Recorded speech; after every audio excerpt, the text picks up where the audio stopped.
As I've been going through the timeline of Joseph's early life, the Book of Mormon publication and the beginning of the Church of Jesus Christ of Latter-day Saints, some people might have noticed that I've missed a couple of really key events.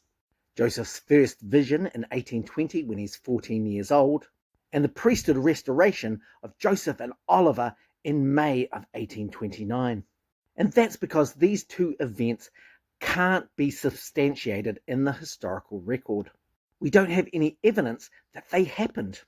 They are both later recollections backdated into the historical record.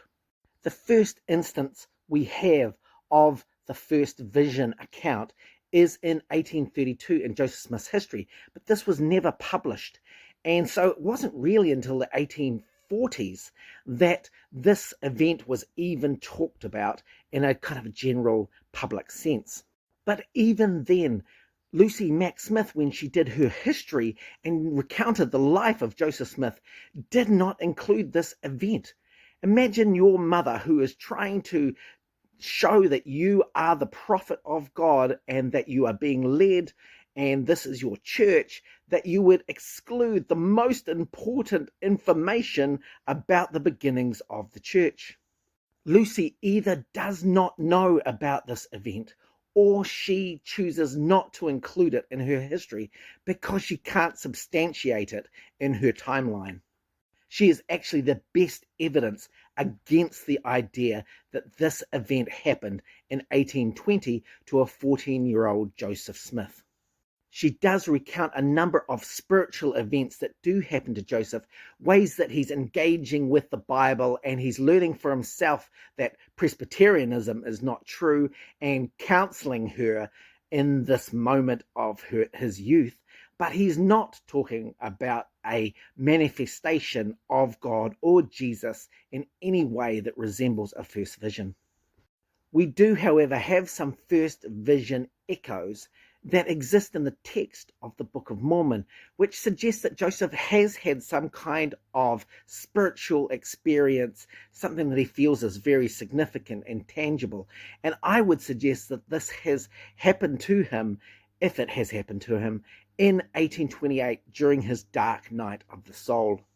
After the loss of his son and of the manuscript, Joseph seems to have a huge change of heart and a real dedication to want to be in some kind of Christian community.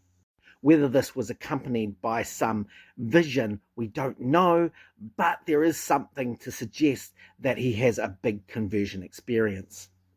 And Joseph's desire to want to backdate this to 1820 when he's 14 years old is something about trying to show that he is in charge, particularly under threats of leadership, both in 1832, 1835, and 1838 when these accounts are recorded.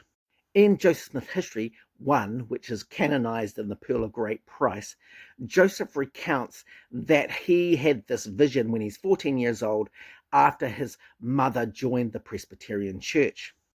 But Lucy Mack, in her history, recounts that she joins the Presbyterian Church after Alvin dies, and he dies in 1823, and she joins the Presbyterian Church in 1824. Her account can be corroborated by church records. Joseph Smith's account in 1838 cannot.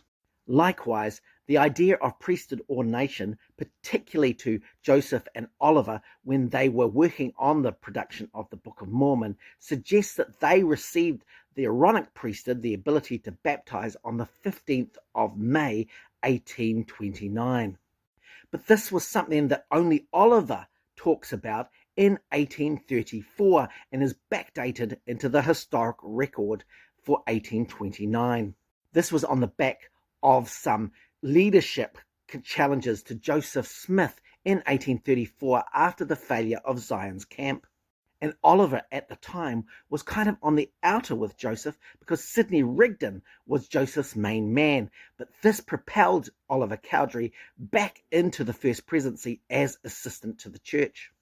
Lucy Mack in her history does not talk about this priesthood ordination at all. In fact, she offers counter information. She says that Joseph got a message in his seer stone that told Joseph and Oliver that they need to go baptize each other in the Susquehanna River, which they did. And this is the mechanism by which they got baptized and felt like they were following the admonition of Christ to be baptized. This suggests a folk magic element of the restoration of baptism as an ordinance, not the idea that angelic ministers came to bestow the authority. These are pivotal truth and authority claims which are backdated into the historic record and which we can't find any substantiating historical events. Okay, let's talk about the Book of Mormon and its composition and coming forth. Now, first thing to note is it probably wasn't referred to as the Book of Mormon till much later. It probably was just the record, but we need to start with something, and that's what it became, so that's how we'll refer to it. Martin Harris came to Harmony, Pennsylvania, to Joseph's house to be his primary scribe in April of 1828. The two of them produced an initial manuscript till June of 1828, when Martin Harris went back to Palmyra while the Smiths were preparing to have a baby. Martin took the manuscript to convince his wife, and that manuscript is lost, so we don't have that to compare to or know of what its contents is. But drawing from other documents and statements, we've got a little bit of an idea of what is in the content. The lost manuscript is often referred to as the Book of Lehi because it talks about Lehi from his first-person perspective, or at least that's what the replacement text tells us. It's also referred to as the lost 116 pages, and this is because the replacement text that was produced in June of 1829, this filled up 116 pages. Now, it is possible that Joseph replicated the exact number of pages because there are some indications that that number was important. Don Bradley makes the argument in his book, The Lost 116 Pages, that it was probably much longer, and he's got some testimony from Martin's brother suggesting that it probably was 200, 250 pages, and that we just are using this number 116 because that's the replacement text amount of pages. We also have some information from Doctrine and Covenants section 3. It's a revelation given after the loss, perhaps in July of 1828, that directs us to some understandings about what the loss entailed. This is the first revelation we know of that Joseph gets, and actually it's probably from the angel or the treasure guardian in terms of why this event has happened and justifying the idea that Joseph has done something wrong and this mechanism of translation has been taken away from him for a season. The revelation comes through the Seer stone, but it's later backdated and referred to as the Urim and Thummim.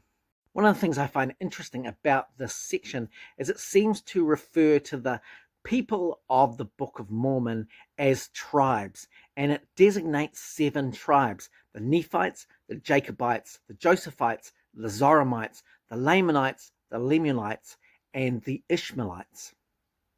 This is also reiterated in 4th Nephi chapter 1. This suggests to me that the original text was really functioning as a bit of a tribal record, so showing the ways in which the various brothers and the Ishmaelites and the Zoramites were in association with each other as a tribal nation going forward. We see some echoes of this in the Book of Mormon proper, with the idea of Zoramites, Ishmaelites, Lamanites, and Nephites, but we don't have the accounts of Jacobites and Josephites and Lemuelites, which makes me think that these accounts may have been in this lost manuscript. There is an indication in Doctrine and Covenants section 3 that this was designed to bring the Native Americans to the Savior and some kind of Christianizing effect.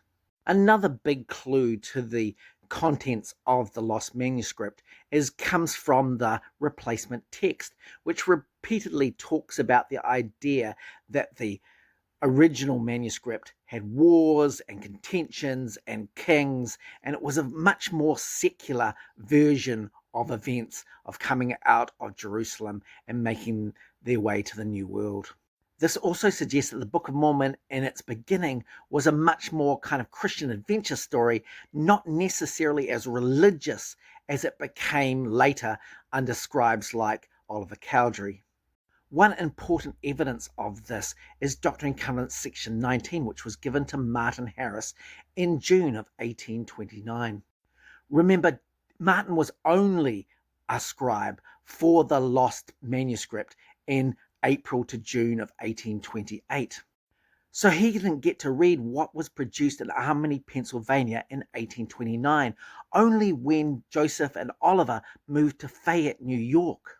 The revelation works to try and convince Martin that he shouldn't be upset about the anti-universalist message of this new Book of Mormon, because there's parts of it that talk about an endless punishment, which are totally against Martin's universal beliefs, and he needs to be on board in order for the Book of Mormon publication to be had, because he was going to do the funding. The revelation proposes that God is tricking people with the idea of endless and eternal, and that they are names from God, not a punishment that God is giving. This suggests that the manuscript that Martin produced didn't have any of these ideas of endless punishment in it, that these are things that happened later in the production in 1829, because now Joseph is working against universalism because his father has had a change of heart in February of 1829, as recorded in Doctrine and Covenants section 4. There is also really good indication that Martin is involving himself in the Book of Mormon project because he believes that he can make money on it. Martin's wife Lucy, who did not like this project, tried to warn Martin that this was a fraud, and Martin retorted that he would be able to make money off it. Martin certainly funded all of the necessary expenses during the dictation process in 1828, and then of course he went on much later to fund the Book of Mormon publication. We know in January of 1830 that he was worried he was not going to get his return and might lose his farm because he'd taken a mortgage on it. It also seems reasonable that in the wake of the loss of the manuscript, that Joseph had this change of heart, this desire that if it was going to go ahead and he was going to have God's blessing, that he needed it to be much more religious. And the inclusion of scribes like Oliver Cowdery and then through to the Whitmers made this much more of a spiritual, religious, church-natured project. The only other thing to say about the lost manuscript is it has never resurfaced, so we don't know what happened to it. It was probably destroyed. But in the 1830 preface to the Book of Mormon, Joseph made an impassioned plea that if that text resurfaced, it was done by the devil to discredit the work, which tells us a couple of things about Joseph. One is that despite having a powerful seer stone, he had no idea where the manuscript was or who had it or what it was going to be used for. So his folk magic was limited to his own understanding. And the lost manuscript turning up might discredit the Book of Mormon proper, which suggests that it's quite different to the rest of the Book of Mormon. When the lost manuscript failed to turn up, this preface was dropped from subsequent editions. By the beginning of 1829, things are quite dire for Joseph and Emma in Harmony, Pennsylvania. Joseph himself explains in his 1832 history that his father-in-law is about to turn him out, to evict him from the little cottage that he has provided for him on the homestead. Joseph Knight Sr., in his reminiscence, talks about how he has provided some goods to the Smiths because they're in desperate circumstance, because they're not being supported by their family. It seems that the Hale family have withdrawn support because Joseph worked on the Book of Mormon rather than sow crops that would allow him to eat during the winter. Since in all other ways the Hales family seemed to be quite loving, this seemed to be an act of tough love. Joseph's father and brother Samuel come down to Harmony, Pennsylvania to see him, passing through South Bainbridge and visiting with Joseph Knight Sr. on the way. It's heavy snow by this point, and Joseph Knight Sr. provides a sleigh so that they can get to the Smith farm. We don't know much about this time, but we have a revelation Joseph gets for his father. It's now Doctrine and Covenants section 4, and it's received in February. And it basically says, "Behold, a marvelous work is about to come forth unto the children of men. Therefore, O ye that embark in the service of God, see that you serve him with all your heart, might, mind, and strength." The revelation is not very personal. It reads more like a statement, but it suggests that Joseph Smith Sr. is now engaged in missionary work. He's been called to promote Joseph's project and the Book of Mormon, and that this is something important that he is going to be involved in. As stated before, this is a major turnaround. The elder Joseph is now taking orders from the younger. And I think this meeting between Joseph Smith Sr., Joseph Smith Jr., Samuel Smith, and also including Joseph Knight Sr. is the basis for a number of Book of Mormon missionary stories. The missionary focus of the Book of Alma seems to relate to a number of these kinds of interactions between two people preaching to another who gets converted, or groups of people going out to convert others, or kings being converted in their household and communities following. We see Joseph build upon this in the coming months. This is a revelation to Oliver Cowdery, now section 6, which was received in April, and it has the same kind of admonitions as does the revelation for Joseph Smith Sr., but it also includes some additions. One is that it includes the first person narrative of God. "Behold, I am God, give heed to my word." And then after it's reiterated the same kinds of things as section 4, it goes on to give specific things to Oliver to be counseled on. This happens again in May when Joseph gets a similar revelation for Hiram, starting out exactly the same way and then personalizing at the end. This is repeated in Doctrine and Covenants section 11 to Joseph Knight Sr. He gets the same admonition at the beginning of his revelation, and then it's customized at the end.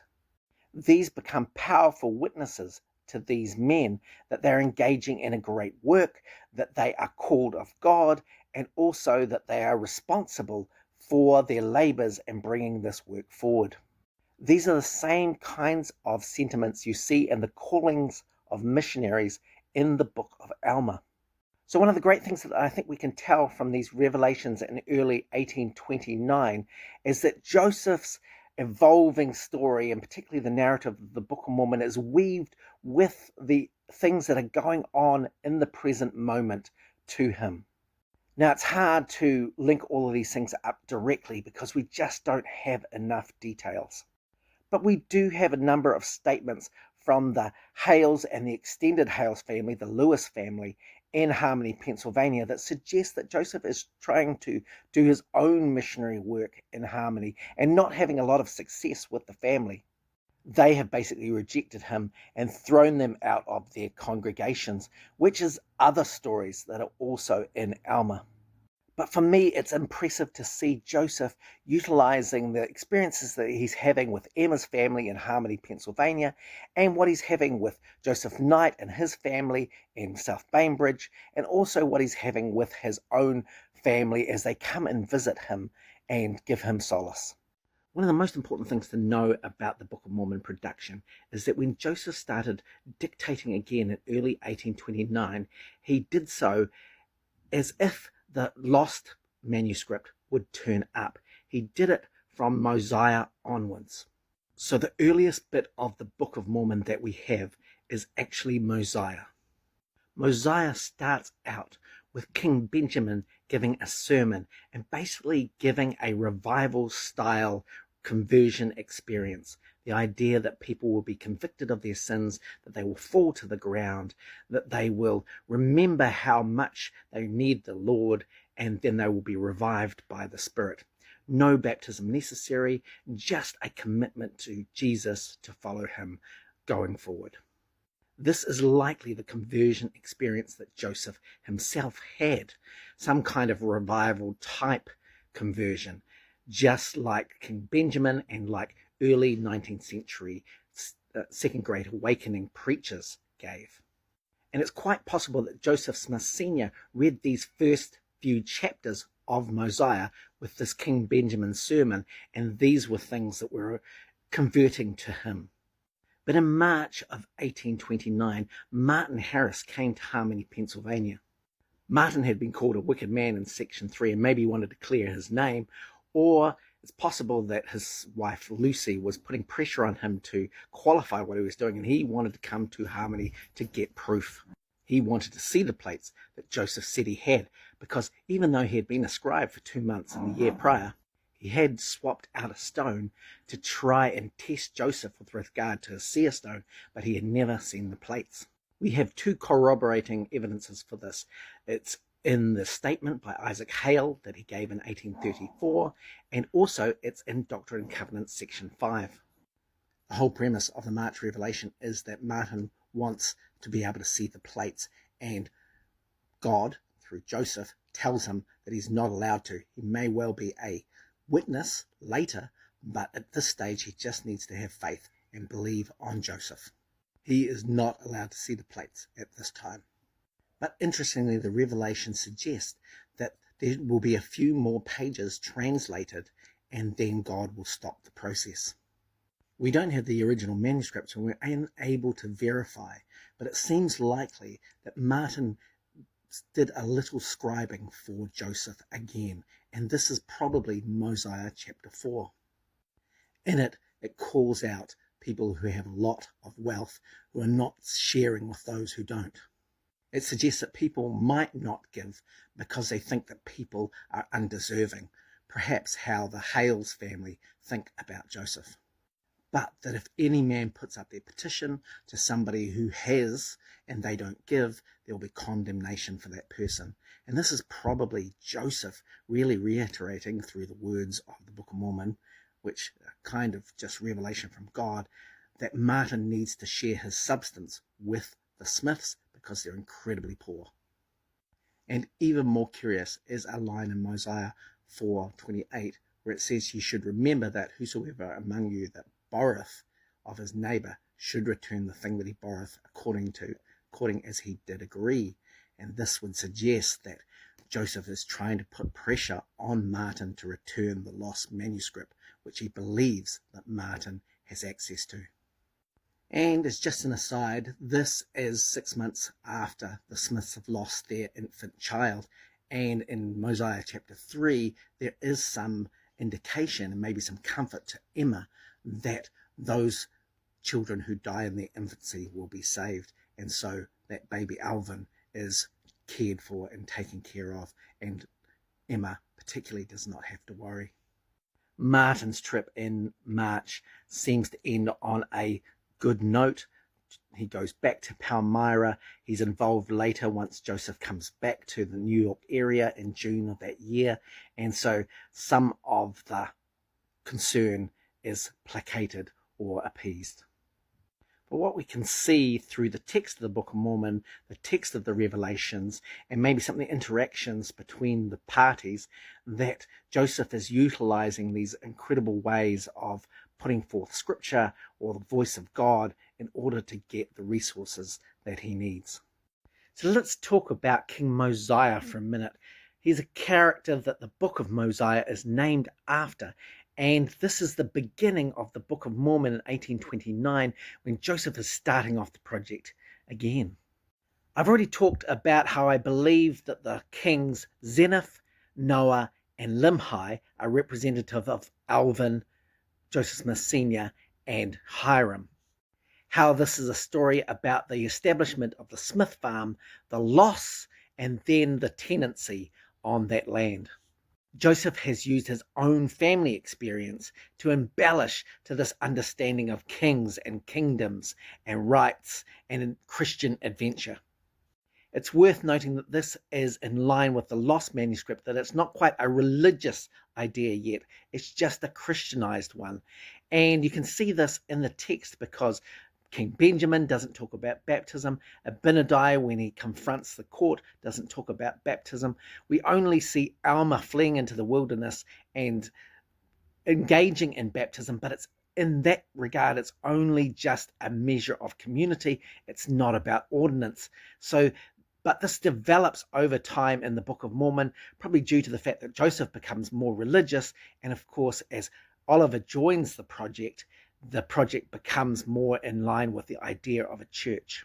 The Book of Mosiah is named for King Mosiah, and there's a little discrepancy here between the understandings of Mosiah and Benjamin. And this has been sorted out in later texts of the Book of Mormon to have a Mosiah I, who came to Zarahemla, had a son, Benjamin, and then Benjamin has another son called Mosiah II.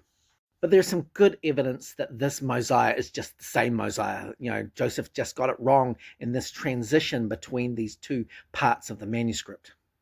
We learn from the Book of Omni, which is the last book in the replacement text, and this dovetails into the story of Mosiah, that King Mosiah had left his place of residence, his inheritance in Nephi-Lehi, and traveled to a place called Zarahemla.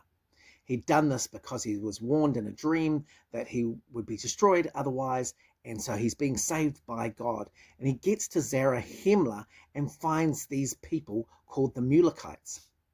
The Mulekites are another group of people who have left Jerusalem, but they haven't brought records with them, and because of that, their language is corrupted.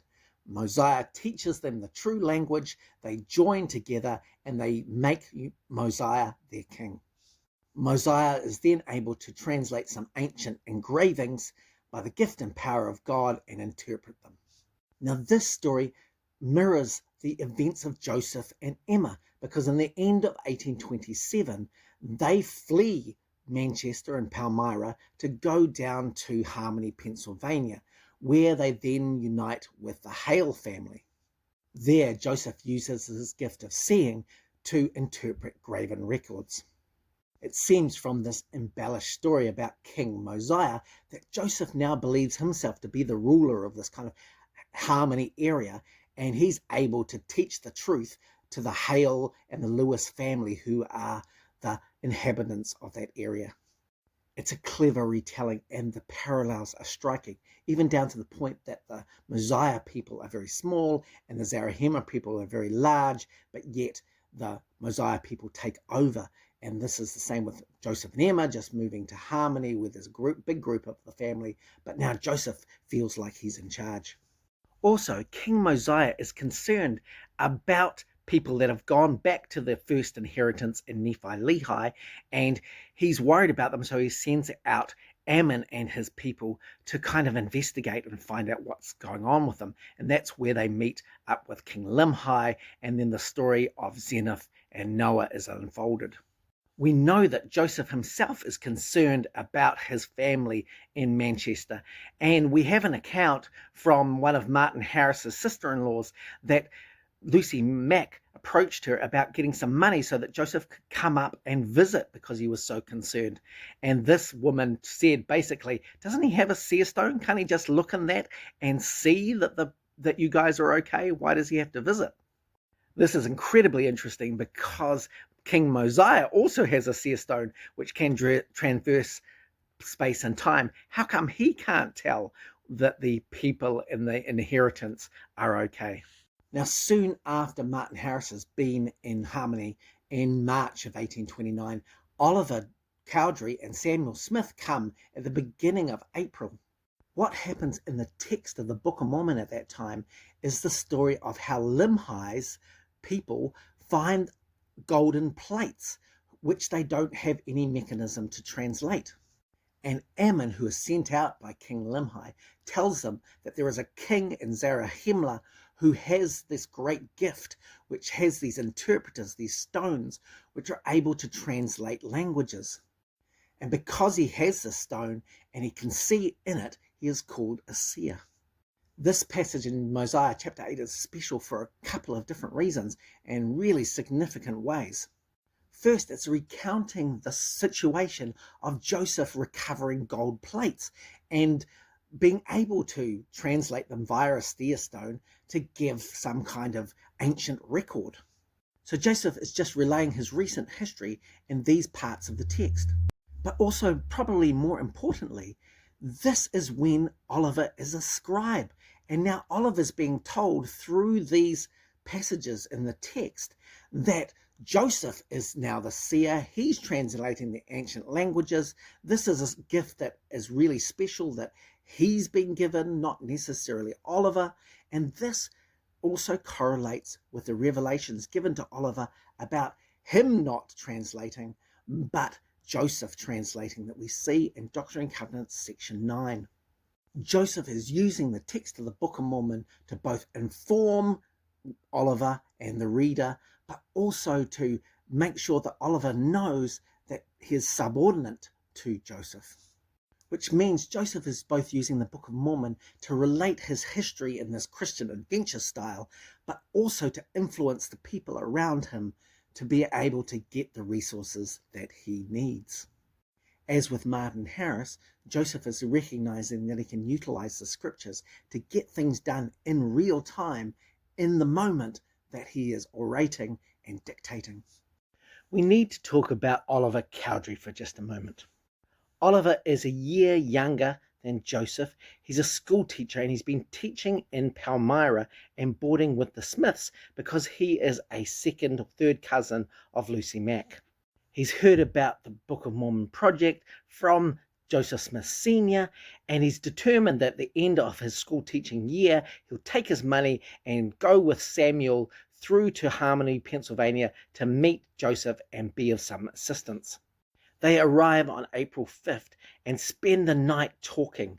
And Joseph is really excited to see Oliver. He was thinking that Samuel will come and be his scribe, but now it's going to be Oliver. And this is amazing because Oliver has some money, $65, which he puts towards an agreement with Isaac Hale the next day on April 6th for a mortgage over the cottage. Joseph was facing eviction by his father-in-law, Isaac, and this must have felt like such a godsend because this meant that now Joseph was apart from the Hales and he could do his own thing without much interference. But this also means that Oliver is a huge investor in this project. He's given all his money to Joseph to secure their lodgings. And they don't have any more money.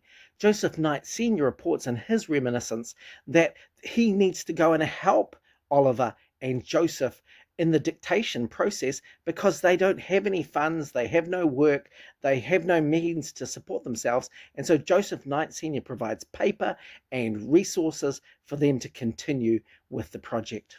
Oliver is the primary scribe for the Book of Mormon from those first few chapters of Mosiah right through to the very end.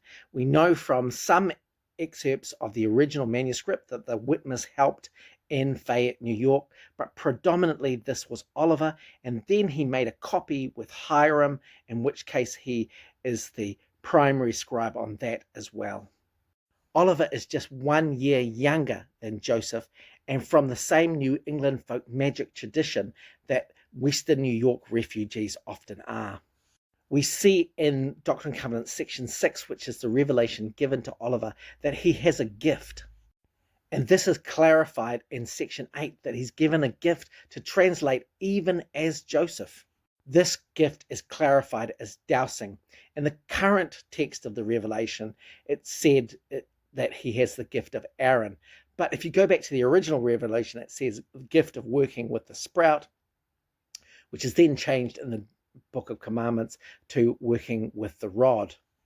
These are changed later in the 1835 Doctrine and Covenants to obscure this folk magic tradition that Joseph and Oliver are both accustomed to.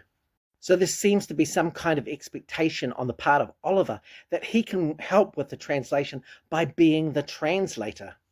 And Joseph confirms this by revelation in Doctrine and Covenants section 8. But in Doctrine and Covenants section 9, Oliver is then told by the Lord, oh, you didn't do it right, you didn't think to ask me properly, and in fact, I just want you to write for Joseph. Do not murmur, I'll have something else for you, but right now I just want you to be the scribe for Joseph. And we see in that Doctrine and Covenants section 8 Revelation, there's that idea that you should not ask for something which you ought not to have. And we see that same admonition in Mosiah chapter 8 verse 13, which suggests that this conflict over who's going to translate happens quite early in their practice together. Oliver is incredibly disappointed, but he accepts his subordinate role. He has promised that he's going to be able to translate other records in the future, but this never happens. He is, however, very supportive of Hiram Page, who gets revelations in his stone in September 1830. But ironically, he's given the charge of shutting Hiram Page down, just like Joseph shut Oliver down in April of 1829. Something also worth mentioning is that in Doctrine and Covenants section 5 to Martin Harris, the revelations are starting to change and to be from God. And in verse 26 it says, I, the Lord, command him, my servant Martin Harris, suggesting that this revelation is from the Lord. This further evolves with the revelation to Oliver Cowdery in section 6, because it's now, I am Jesus Christ, the Son of God. This suggests that Joseph is evolving in the ways that he is giving revelations to the people around him, that before they were statements from maybe some angel or guardian, maybe from the Lord in some esoteric way, but now it's the direct words of Jesus Christ. But because Joseph is a collaborator, and even though Oliver Cowdery is secondary, he is adding to the work.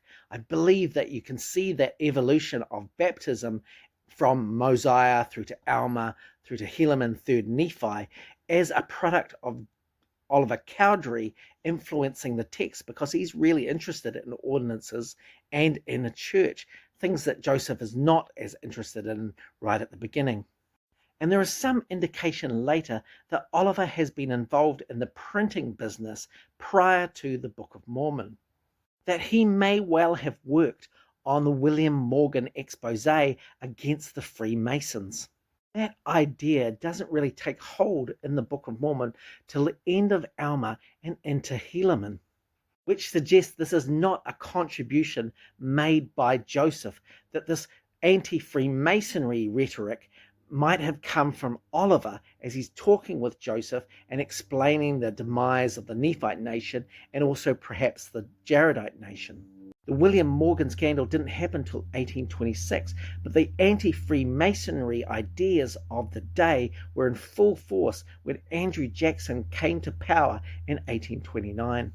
Joseph living in harmony for the whole of 1828 may have meant that he had missed out on a lot of this embedded rhetoric, but Oliver Cowdery was right in the thick of it and may have worked on some of this anti-Mason sentiment in the papers and in his schooling.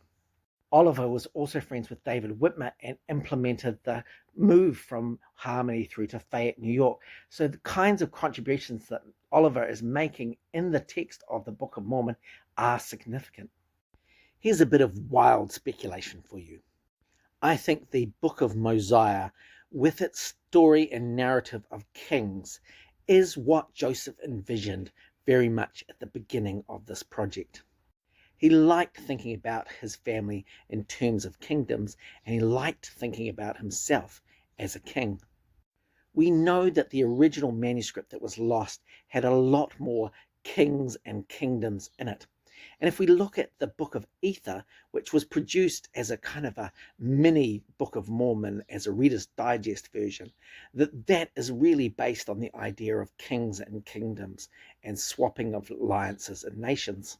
So at the end of the Book of Mosiah, as the commentary shifts to the idea that you shouldn't have kings, that you should rely on a republic, and in many ways this is a mirror of the American Republic apart from English and European kings, I think that this is a development that happens in real time as Joseph particularly is talking to Oliver Cowdery.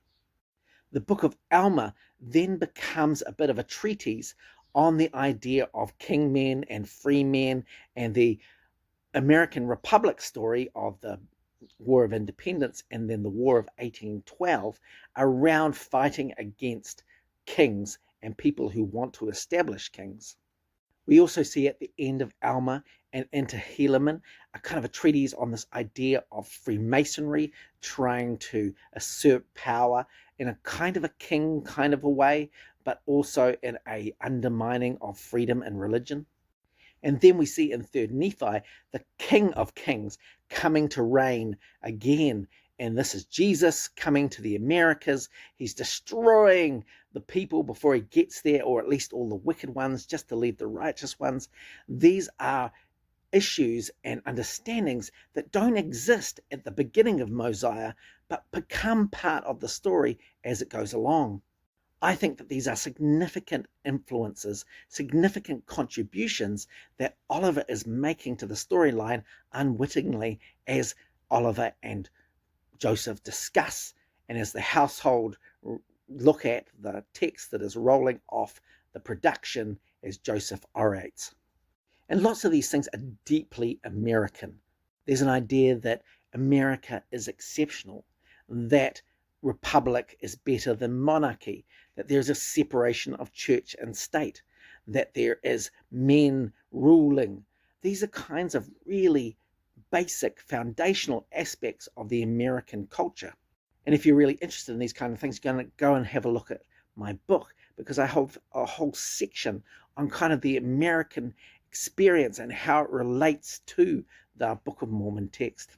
Joseph also seems to shy away from this tribal nation idea and talk about mainly the Nephites and the Lamanites as the goodies and the baddies.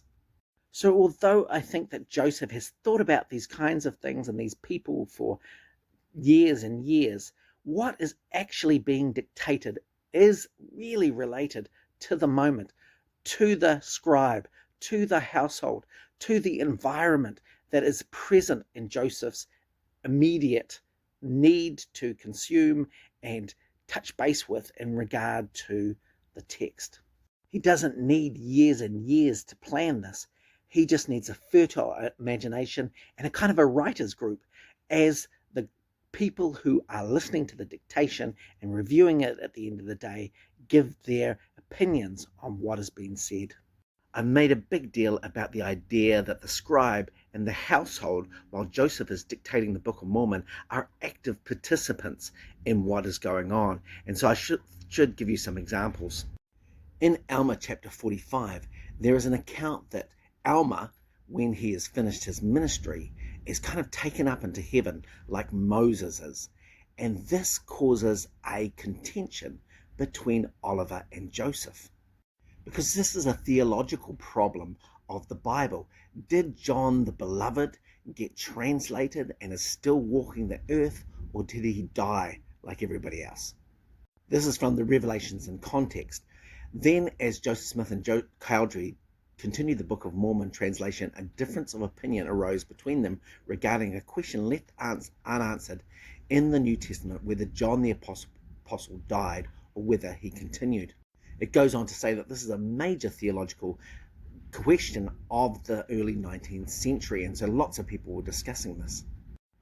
Joseph Smith History reports that he and Cowdery mutually agreed to settle their question, by the Urim and Thummim, or the Seer stone, right, in the hat, and what followed was the word which we received. This became Doctrine and Covenants section 7, where Joseph remote viewed a cave in the old world that had a parchment in it from John. Just like Joseph is remote viewing the plates because they're not in the room and during the dictation, Joseph is also able to transverse space and time to go to somewhere else and see a parchment from the beloved Apostle John. In the translation of this parchment, Joseph is able to tell by revelation that John the Beloved will tarry till the Lord returns. Effectively, Joseph settles the argument by appealing to the Seer stone and revelation. But that incident suggests a lot of things. One is that the seer stone is about remote viewing. So this is a powerful seer stone, and this is the mechanism which Joseph is engaging in, and which other people around him, including Oliver Cowdery, who is steeped in this folk magic culture, believes. The other is that the seer stone is answering questions, like things that Joseph and Oliver are concerned about are now being transmitted to the stone, and the stone is now giving them answers. It's functioning like a leahona, not just some passive device which translates language from one to the other. It is a mechanism which you can ask questions, get answers, and have those answers feel authoritative. The other thing this demonstrates is that Oliver and Joseph are continually talking about what is going on in the text of the Book of Mormon, and it's influencing the way that the Book of Mormon rolls forward because of answers like this. Another thing to know about Alma chapter 45 is that it contains a passage where it's in the handwriting of Joseph Smith. It's only basically one line of Alma chapter 45 verse 22. But if you think about that for a minute, if Joseph is writing this down, who is dictating? This suggests that the translation is dynamic and might involve Oliver and Joseph in slightly different ways than we really understand. Another good example of how the text is changing due to some kind of review is in 3 Nephi 28, where the Nephites that have called as disciples of Jesus, 3 of them are chosen to tarry till Jesus comes, just like John the Beloved. Verse 6 and 7 tell us of how they will not taste of death. But then in verse 37 we get this passage, "But behold, since I wrote, I have inquired of the Lord, and he hath made it manifest unto me that there must needs be a change wrought upon their bodies, or else it needs be that they must taste of death. Therefore that they might not taste of death, there was a change wrought." Now this is ridiculous if this is an ancient record being recorded on gold plates, but it makes a lot more sense if it is a production, an oratory production that is being produced in the moment, and now with new information or with a difference of opinion, this is being clarified in the text as the dictation rolls forward. This understanding of the 3 Nephites in 3 Nephi chapter 28 shows that there is some discussion going on behind the scenes which is influencing the text as it comes forward. The Book of Mormon is a collaborative work that is happening in the household, and whether those people are aware of this or not is unclear, although they probably are. They're unwittingly adding to what is happening, because what their questions are being answered in text and revelations, they feel incredibly attached to it and led by God in this endeavor.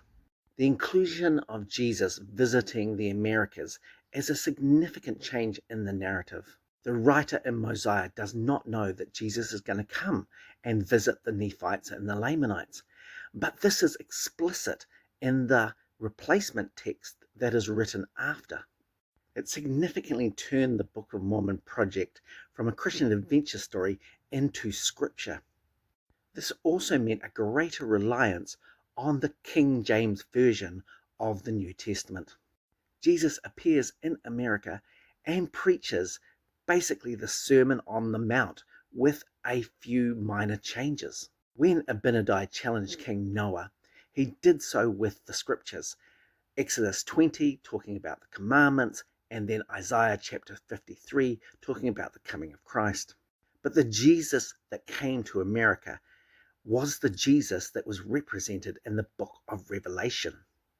He came first in 3 Nephi chapter 9 to destroy the people who were wicked and leave only those who were righteous.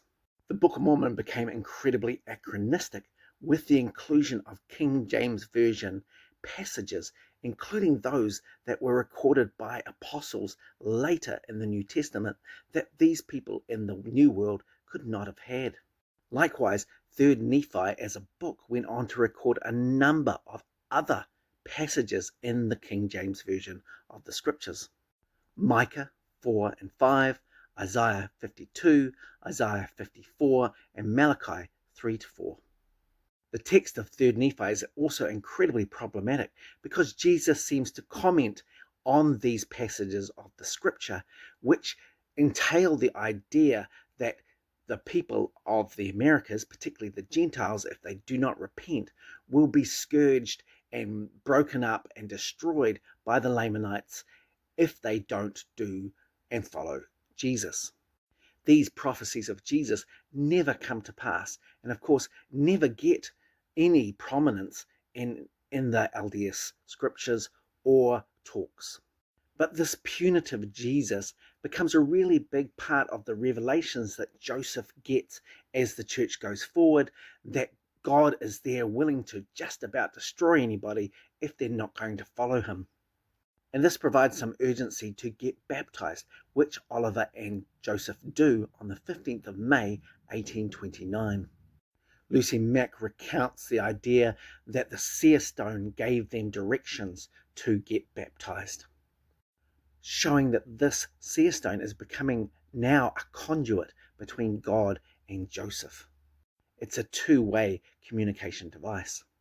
Christ coming to America is a significant upgrade to the text that Joseph is producing, and it also threatens a lot of people in terms of the Christianity of the day.